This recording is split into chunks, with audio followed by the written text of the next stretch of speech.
The devil is a legalist, and he works by way of agreement through sin in the blood. Now, what makes things very difficult to see, understand, and discern is if those agreements did not actually partake by us, but by previous generations.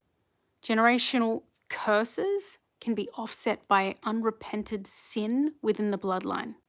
The way that we can counteract these curses is by claiming the blood of Jesus Christ while discerning generational patterns.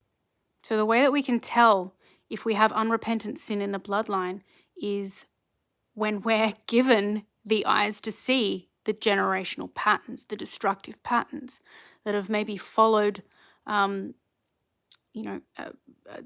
specific gender, for example, whether this be mother, grandmother, or father, grandfather, for example.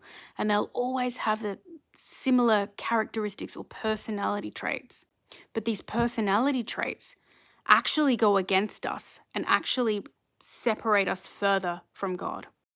So this is why in books such as First Thessalonians, where it talks about praying ceaselessly and about everything, it's because there is so many things that the human eyes just can't see without prayer.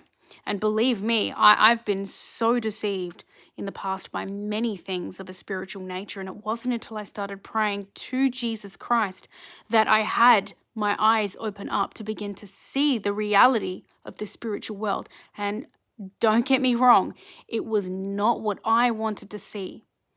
God can't fill a prideful heart. So he had to deal with the pride within me first before he could show me his truth. And in many cases, a lot of this has been about my own character, has been about my own bloodline, and has been about my own edification. And I am so, so, so grateful for this because it has empowered me to be a more loving, kind, and generous person, and a better mum, I will say. And demons have certain characteristic traits as well. So knowing and understanding what we're working with is often the best approach. There's a lot of churches that won't even touch on this stuff, that won't even go there.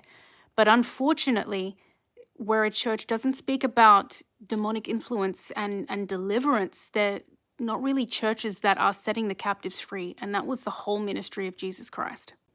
It's very important to not look at these things from a fear-based perspective either, because we don't want to be idolizing fear. We want to be idolizing the one true God, Jesus Christ, the one who was and is to come.